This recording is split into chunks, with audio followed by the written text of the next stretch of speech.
Baik, Bapak Ibu Saudara yang terkasih, sebelum kita membaca dan merenungkan firman Tuhan, mari kita berdoa terlebih dahulu.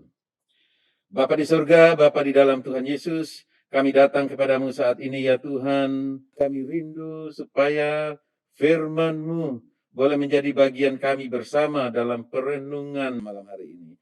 Tolong kami anak-anak-Mu ya Tuhan, berkati kami, biarlah kami menghayati kebenaran firman-Mu dan dimampukan Tuhan untuk melakukannya dalam kehidupan kami. Biarlah firman-Mu menjadi penuntun hidup kami malam hari ini. Di dalam nama Tuhan Yesus kami berdoa. Amin. Baik Bapak Ibu Saudara yang terkasih, tema kita pada malam hari ini ialah gereja yang nampak hidup namun mati. Bacaan kita dari Wahyu pasal yang ketiga, ayat 1 sampai dengan ayat yang ke-6. Saya akan membacakannya bagi kita sekalian. Kepada jemaat di Sardis. Dan tuliskanlah kepada malaikat jemaat di Sardis, inilah firman Dia yang memiliki ketujuh roh Allah dan ketujuh bintang itu. Aku tahu segala pekerjaanmu, engkau dikatakan hidup, padahal engkau mati. Bangunlah dan kuatkanlah apa yang masih tinggal, yang sudah hampir mati. Sebab tidak satu pun dari pekerjaanmu aku dapati sempurna di hadapan Allahku. Karena itu ingatlah bagaimana engkau telah menerima dan mendengarnya. Turutilah itu dan bertobatlah. Karena jikalau engkau tidak berjaga-jaga, aku akan datang seperti pencuri dan engkau tidak tahu pada waktu manakah aku tiba-tiba datang kepadamu. Tetapi di Sardis ada beberapa orang yang tidak mencemarkan pakaiannya. Mereka akan berjalan dengan aku dalam pakaian putih, karena mereka adalah layak untuk itu. Barang siapa menang, ia akan dikenakan pakaian putih yang demikian. Aku tidak akan menghapus namanya dari kitab kehidupan, melainkan aku akan mengaku namanya di hadapan Bapakku dan di hadapan para malaikatnya. Siapa bertelinga, hendaklah ia mendengarkan apa yang dikatakan Roh kepada jemaat-jemaat. Sampai sekian jauh pembacaan firman Tuhan bagi kita pada malam hari ini. Gereja yang nampak hidup namun mati. Hal ini memang tertulis di sini, di ayat yang pertama dikatakan, aku tahu segala pekerjaanmu, engkau dikatakan hidup, padahal engkau mati. Artinya, mereka memang hidup, mereka memang ada melakukan kegiatan, mereka memang mengerjakan berbagai hal, mereka memang beribadah kepada Tuhan, dan mereka berusaha untuk mengerjakan berbagai hal dengan baik, namun tidak dengan hati yang sepenuhnya mereka lakukan untuk kemuliaan Tuhan. Itulah sebabnya dikatakan kamu hidup, tetapi kamu mati. Ya, gereja di Sardis memang dilihat oleh Tuhan bahwa kamu hidup, artinya menjalankan segala aktivitas dengan baik, tetapi mati adanya. Karena apa? Mereka melakukan segala sesuatu hanya sebagai rutinitas. Dan di dalam melakukan pekerjaan-pekerjaan apapun, mereka lakukannya asal-asalan. Dan dari semua yang mereka kerjakan, mereka lakukan secara duniawi, sehingga berbagai hal yang nampaknya baik secara manusiawi, mereka lakukan, padahal bagi Tuhan itu tidak berkenan kepada Tuhan. Inilah yang penting untuk kita perhatikan dari apa yang diingatkan oleh Tuhan kepada jemaat di Sardis. Ya, jemaat di Sardis ini atau jemaat Sardis ini memang mereka ada di satu kota yang aman, nyaman, kota benteng yang memang perlindungannya sungguh menjamin keamanan kota itu.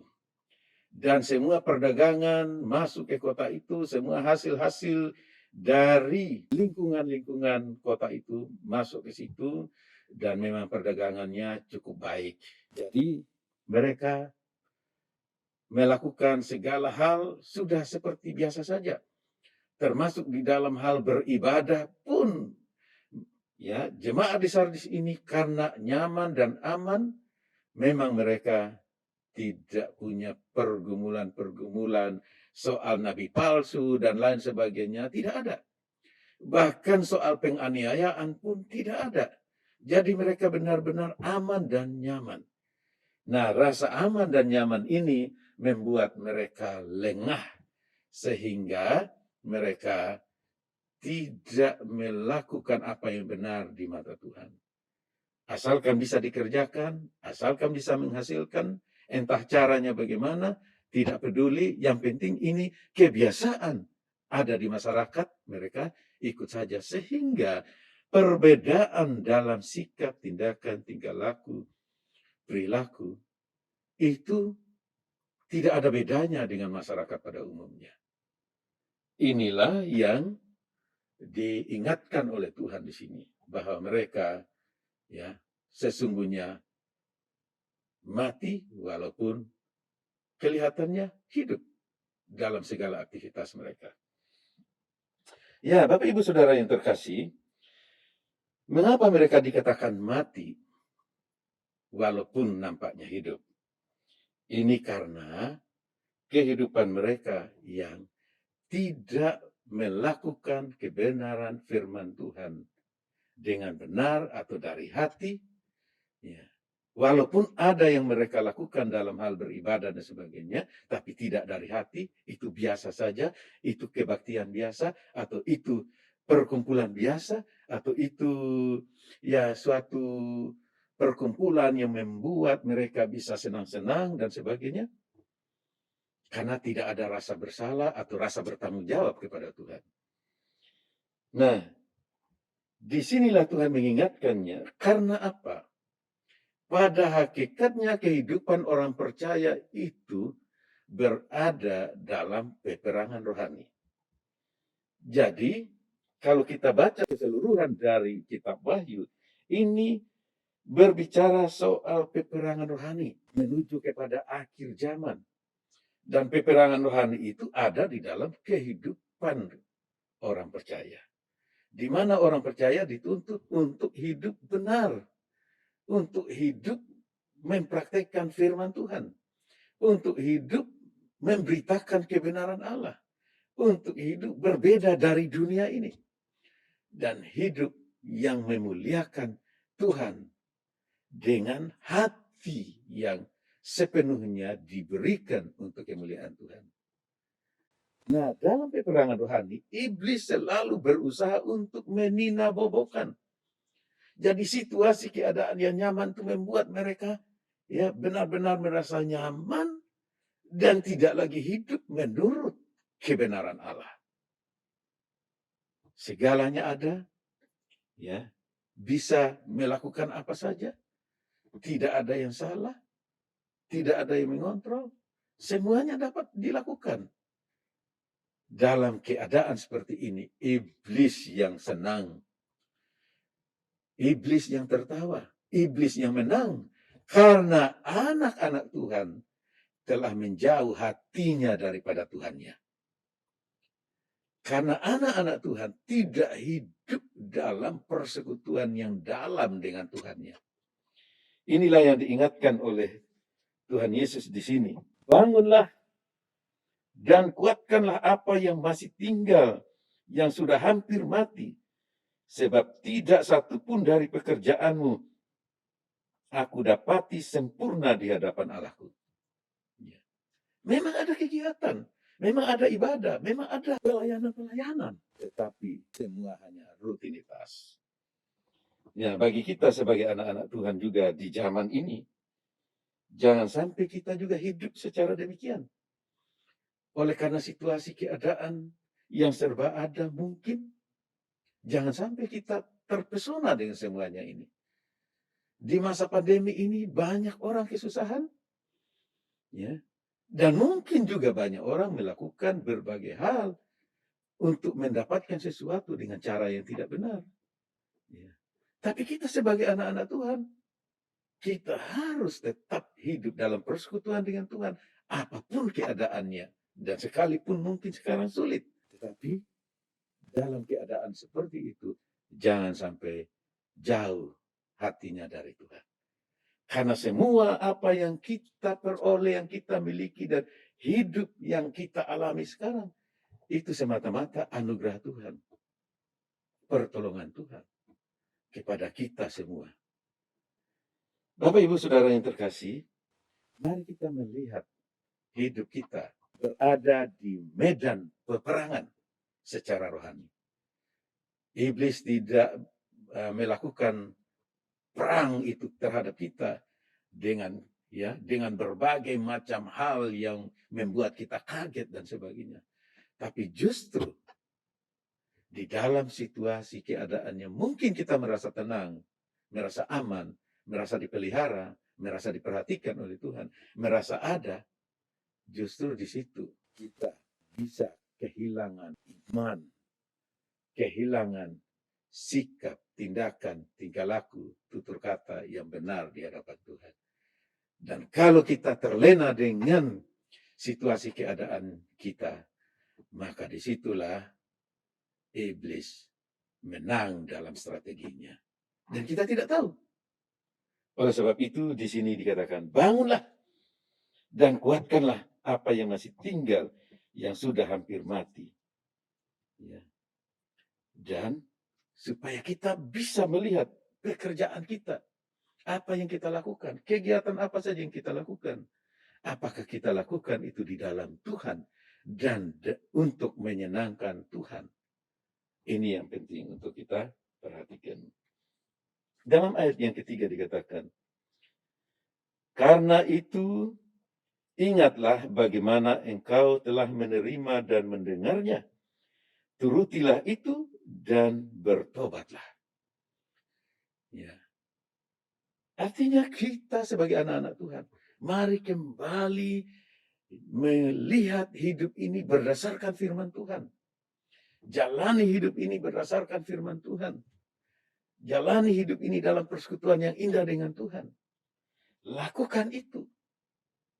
Artinya dari keadaan kita sebelumnya harus benar-benar bertobat dari keadaan yang jauh dari persekutuan dengan Tuhan. Tobat. Dan mari lebih intim lagi dengan Tuhan. Supaya iblis tidak mendapat kesempatan untuk menjatuhkan kita. Kita perlu untuk menjalani hidup ini dalam takut akan Tuhan. Bertobatlah. Karena jikalau engkau tidak berjaga, aku akan datang seperti pencuri dan engkau tidak tahu pada waktu manakah aku tiba-tiba datang kepadamu. Artinya waktu itu, waktu Tuhan bagi kita, masing-masing secara pribadi, kita tidak tahu. Tetapi jangan karena kita tidak tahu, kita tidak siap-siap. Makanya di sini kita harus berjaga-jaga, harus mengontrol diri, supaya ketika Tuhan Yesus datang menjemput kita, apakah secara pribadi kita harus pulang ke hadapan Tuhan, kita dalam keadaan siap. Jadi kita harus selalu mengontrol jalan hidup kita, apakah benar, apakah sesuai dengan kebenaran firman Tuhan yang telah disampaikan kepada kita. Selanjutnya di sini dikatakan, tetapi di Sardis ada beberapa orang yang tidak mencemarkan pakaiannya. Ya, artinya di sini, walaupun jemaat di Sardis itu pada umumnya telah jauh dari Tuhan, hatinya jauh dari Tuhan, tapi ada beberapa orang, ada orang-orang tertentu yang tetap setia dengan Tuhan, yang tetap taat kepada Tuhan, yang tetap mengontrol diri untuk sesuai dengan kehendak Tuhan. Orang-orang ini yang disebut dengan orang-orang yang diberkati Tuhan dan mereka berjalan bersama Tuhan dalam pakaian putih. Ya. Artinya pakaian kekudusan, pakaian bersih, pakaian yang tidak berlumuran dosa atau yang tidak dicemari dosa.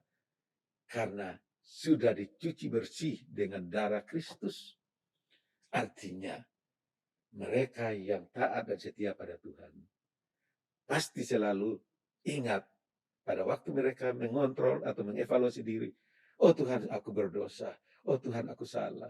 Oh Tuhan, aku melangkah ini tidak benar. Oh Tuhan, aku melakukan ini tidak benar. Ampuni aku. Inilah orang-orang yang berjalan dalam pakaian putih bersama Kristus. Oleh karena itu Bapak Ibu Saudara, hal ini disampaikan untuk menjadi pelajaran bagi kita dan menjadi harapan kita bahwa di dalam Kristus ada pemulihan, ada perbaikan, ada pengampunan, ada pertumbuhan untuk menjadi lebih baik dan lebih baik dan lebih mempermuliakan Tuhan dan lebih meninggikan Tuhan di dalam kehidupan pribadinya. Inilah sebuah kesempatan dan harapan bagi kita sebagai anak-anak Tuhan. Karena itu selanjutnya dikatakan, barang siapa menang, ia akan dikenakan pakaian putih yang demikian. Aku tidak akan menghapus namanya dari kitab kehidupan, melainkan aku akan mengaku namanya di hadapan Bapakku dan di hadapan para malaikatnya. Artinya Bapak Ibu Saudara, barang siapa menang, ya, inilah yang disebut dengan peperangan rohani. Ya. Jadi kita harus berperang. Karena peperangan rohani itu pertama-tama sebenarnya melawan diri kita sendiri. Supaya kita mampu untuk menguasai diri dan mengalahkan keinginan daging.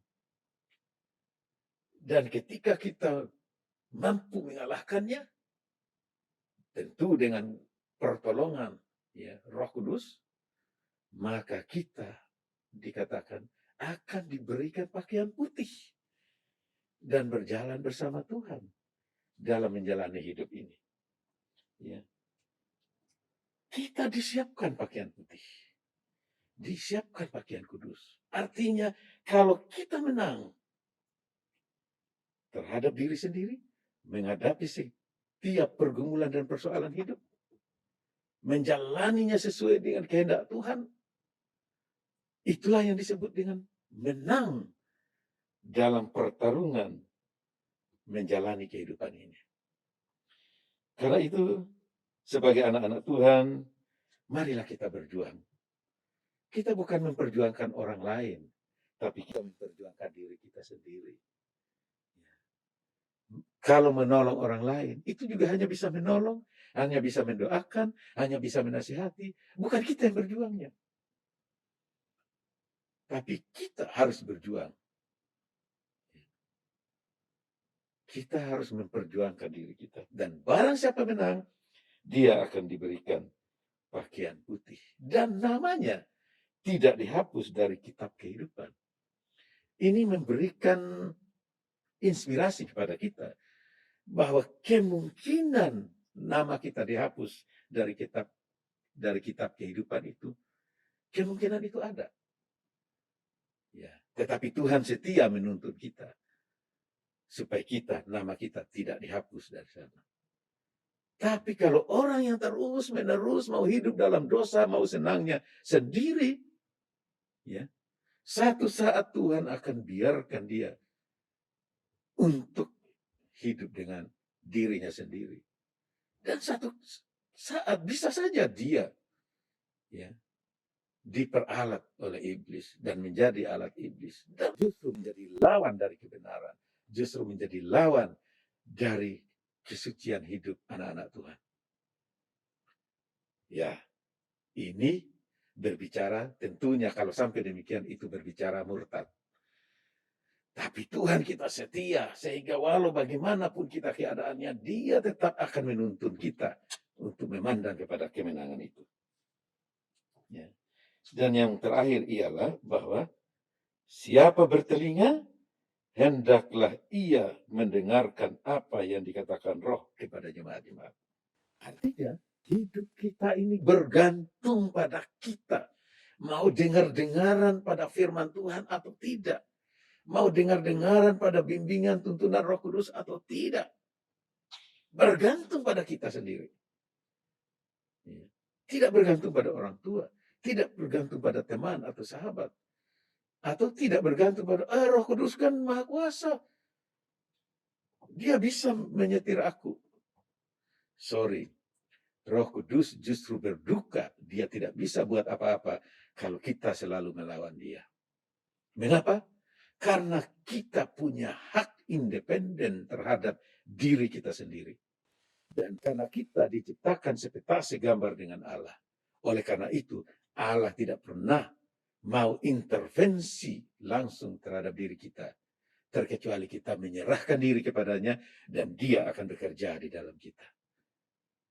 Oleh sebab itu, di sini dikatakan siapa bertelinga, hendaklah ia mendengarkan apa yang dikatakan Roh kepada jemaat-jemaat. Jadi kitalah yang menentukan mau mendengar atau mau menolak. Mau mentaati Roh Kudus atau mau melakukan kehendak diri kita sendiri. Bergantung pada kita. Karena itu Bapak Ibu Saudara, biarlah lewat firman Tuhan hari ini boleh mengingatkan kita, menolong kita untuk kita maju lagi di dalam Tuhan, dalam melihat diri, dalam mengoreksi diri, dan dalam memacu pertumbuhan rohani kita untuk taat dan setia kepada Tuhan. Kiranya firman Tuhan pada malam hari ini boleh menjadi berkat bagi kita sekalian. Mari kita satu dalam doa. Bapa di dalam surga, Bapa di dalam Tuhan Yesus, kami datang kepadamu saat ini, bersyukur atas kebenaran firman-Mu yang boleh disingkapkan kepada kami, bahwa sebagai anak-anak Tuhan, kami sebenarnya berada di medan perang, karena iblis selalu akan berusaha menjatuhkan kami dengan caranya yang begitu licik, sehingga seringkali kami tidak tahu kalau kami diperdayanya. Oleh karena itu, tolonglah kami anak-anak-Mu ya Tuhan, supaya kami terus berjuang untuk menang terhadap diri kami sendiri, dosa-dosa kami, keinginan-keinginan kami, emosi kami, segala hal yang merupakan kesenangan kami, supaya kami mampu mengendalikan diri dan berjaga-jaga sampai kepada kedatangan Tuhan nanti. Tolonglah kami anak-anak-Mu ya Tuhan. Berkatilah kami seluruh jemaat-Mu yang hadir, yang mendengarkan firman-Mu ini, supaya kami boleh menyadari bahwa kami adalah orang-orang yang sudah ditebus oleh Tuhan. Tetapi kami harus berjuang untuk menyerahkan diri kami sepenuhnya kepada Tuhan dan mentaati firman Tuhan, melakukannya dalam hidup kami, sehingga kami boleh berbahagia di dalamnya, dan supaya kami dapat menikmati hidup yang indah bersama Engkau, berjalan dalam berpakaian putih bersama Engkau. Terima kasih Tuhan Yesus. Tolong kami seluruh jemaat-Mu, anak-anak-Mu yang mungkin dalam pergumulan-pergumulan tertentu, apakah dengan pekerjaan, apakah dengan kesehatan, apakah dengan studi. Tolonglah ya Bapa, Engkau terus menopang anak-anak-Mu. Kuatkanlah mereka. Di saat mereka lemah, Engkaulah yang menolong dan memberkati. Dan juga supaya kuasa Tuhan dinyatakan bersama-sama dengan kami anak-anak-Mu yang dalam pergumulan, untuk menang terhadap setiap pergumulan dan persoalan yang dihadapi, karena Engkau menyayangi kami dan Engkau setia menolong kami. Terima kasih banyak Bapak, terima kasih. Berkati kami seluruh jemaat-Mu, biarlah kami boleh menjadi jemaat yang terus hidup di dalam kebenaran, sehingga tidak hanya nampak kami hidup, tetapi benar-benar kami hidup di dalam kebenaran firman Tuhan. Benar-benar kami hidup secara rohani di dalam menjalankan semua aktivitas kehidupan kami di dunia ini. Terima kasih banyak Bapa. Ini doa kami. Dalam nama Tuhan Yesus kami berdoa. Amin.